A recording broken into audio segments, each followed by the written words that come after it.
afternoon. Terry here with the Traveling Kitchen, formerly the Two Rooster Farm. I'm here in Barra de Navidad in Mexico, our winter home. Today I'm gonna make, it's a recipe from, let me see here, I gotta give them credit. Live Well, Bake Often, the website. Anyways, it's absolutely delicious. The last carrot cake recipe I made was a keto carrot cake, which had no flour. This is just the regular old carrot cake recipe. So I've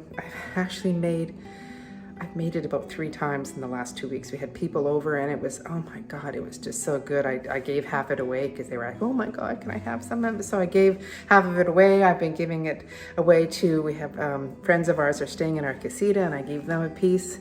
And I made another one because we were gonna have people for dinner and then nobody showed up because they all got busy. Of course, I made the cake before we asked them, so it's not their fault. But anyway, and today we've been also invited by our friends Richard and Cheryl, who are staying in our casita just across the way. And so I thought my contribution would be my carrot cake. So by looking at the counter, it looks like a whole lot of ingredients. But really, it's a really simple recipe. It just requires a few ingredients. So we got harina de trigo, which is just white flour. We're gonna need 4 eggs, vanilla, Mexican vanilla. We got polvo para hornear, which is baking powder, baking soda, canela molida, cinnamon. Just bought this today when we were in Manzanillo. I don't even want to attempt to pronounce that, but that's ginger. Ground nutmeg. I've got some Himalayan salt. We need some regular old oil. I'm going to be grating these carrots. We have some white sugar, sort of a, I don't know, it's almost like a demerara sugar. We need cream cheese, butter, and water and other things for the frosting. So I'm just going to get started by mixing the dry ingredients and grating my carrots, and then we'll be back in the next step. Okay, so I've got in a bit of a habit of at least weighing my flour. The flour down here is definitely different. I've done a few recipes like making bread and it just doesn't turn out. And so I've decided that I'm just going to weigh my flour. I'm making sourdough bread down here. And it wasn't until I actually got a scale and started to weigh the flour that it actually turned out. So I'm just going to turn it on. I'm going to tear out my bowl and I'm going to add 250 grams of white flour.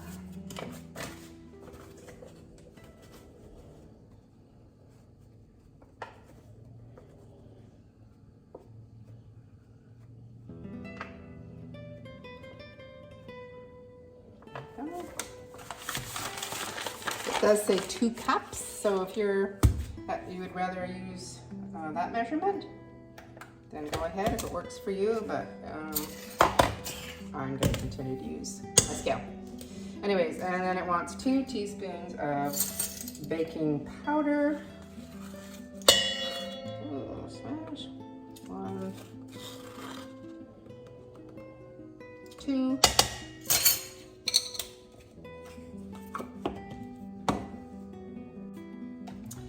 And 1 teaspoon of baking soda.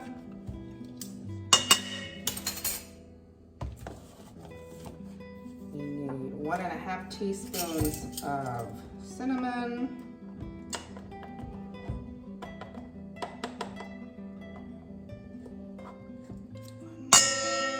Ooh, that's loud.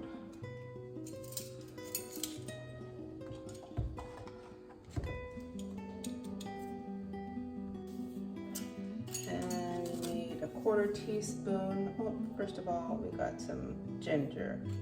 1/2 teaspoon of ginger.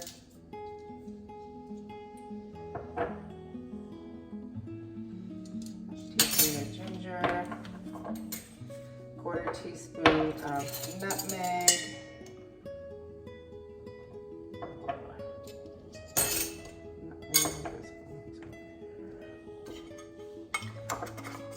Half a teaspoon of salt. I'm using Himalayan salt.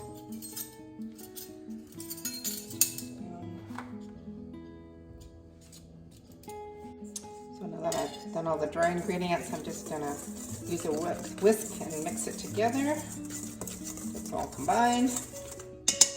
Then I'm gonna set it inside and I'm gonna mix the wet ingredients. I'm just in the middle of grating my carrots.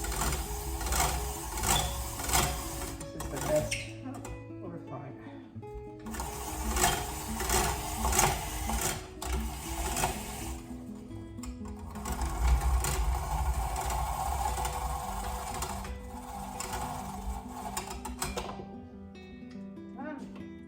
And it's quite fine, so that's what all right, so I'm just going to set the oven to 350.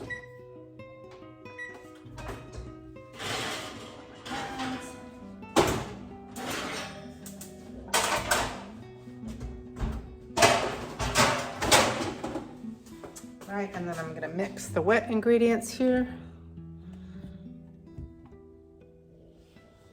All right, so we've got there we go.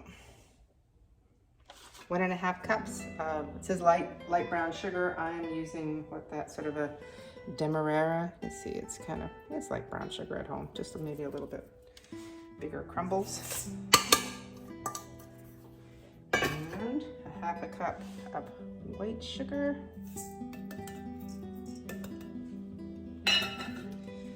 And it calls for 4 eggs.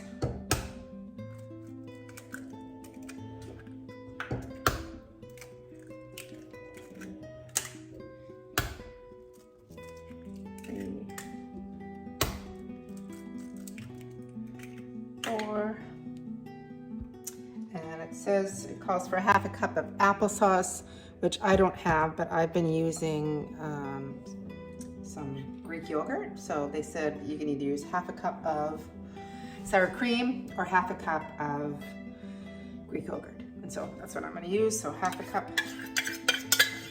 plain Greek yogurt. Lots. Teaspoon of vanilla extract.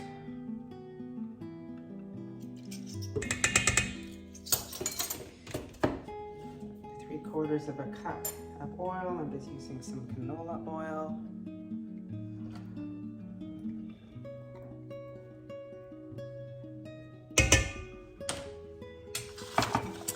And 3 cups of grated carrot. So I actually haven't measured this, but I used about 3 fairly big carrots. So 1,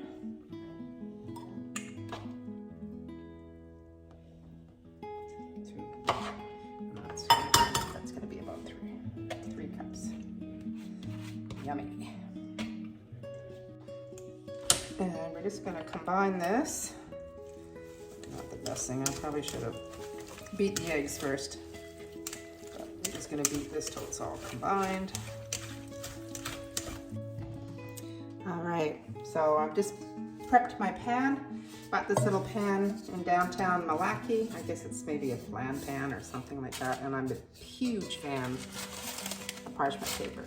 So I cut the shape of the bottom so that I can pour my batter in, and then when I want to, after I bake the cake, I can actually just flip the pan upside down right onto a platter, and then I can ice in it from there. So it's so much easier than having it stick in this pan.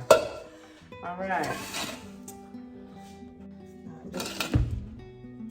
Just going to kind of carefully fill this pan.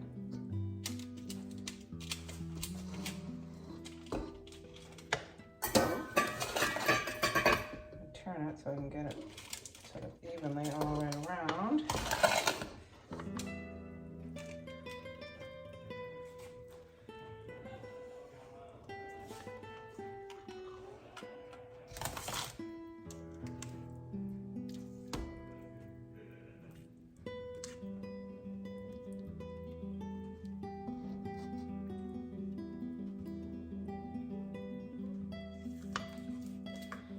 Scrape the last little bit in. So in the recipe, they suggested using 2 pans, so I guess they were going to use 2 smaller pans, and it'll take less baking time, obviously, than this one will. But I think it said if you use 2 pans, 30 to 35 minutes. But just as long as you'll know it's done when you can press on top of the cake and it actually springs back up. So mine actually took between 55 and 60 minutes to cook mine. But there it is, it's all ready to go in the oven.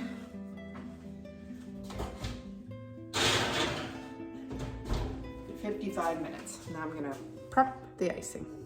Okay, now I'm gonna sort of let you know what's in the icing, the frosting here, the cream cheese frosting that we're gonna put on it. We have a good 40 minutes still left on the cake. The cake's gonna be removed in the oven. It's gonna be allowed to cool completely till it's cold. You're not gonna ice in the cake until it's completely cold. So we're gonna put in 2 cups of icing sugar. This is, in Mexico, it's called azúcar glass. We're gonna use a teaspoon of vanilla, half a cup of unsalted butter at room temperature, and it's still a little hard right now, so I'm going to wait. And then 250 grams. In Canada, which would probably be better, is Canada, 250 grams, you get more in the package. You only get 190 here, so I would tend to use a whole 250 grams, but you can only buy, and I just don't want to open the other package. But I've used it the last couple times I've made it. You know, it's just not as cream cheesy as I like. Anyway, so this is 190 grams of cream cheese, room temperature. So when the butter's a little bit soft, then I will start to prep that in the little bowl. Okay, 2 cups of icing sugar.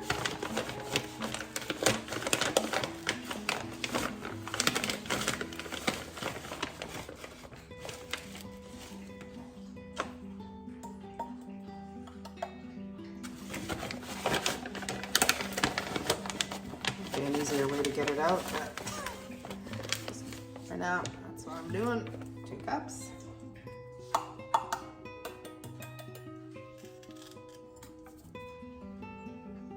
Half a cup of unsalted butter.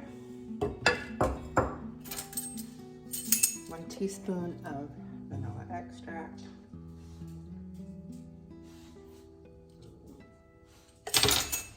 And this is a 190 gram piece of cream cheese. And there's no easy way of getting this out of here, but so I'm just gonna try and scrape most of it out.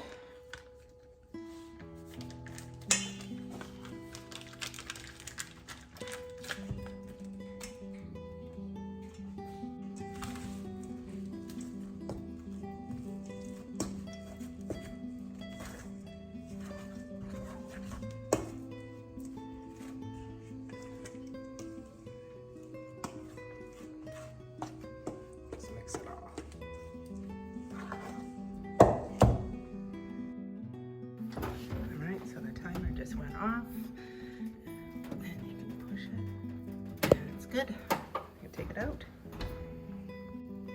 So I'm just gonna let it cool a little bit in the pan, and then I'm gonna put it out on a little board here.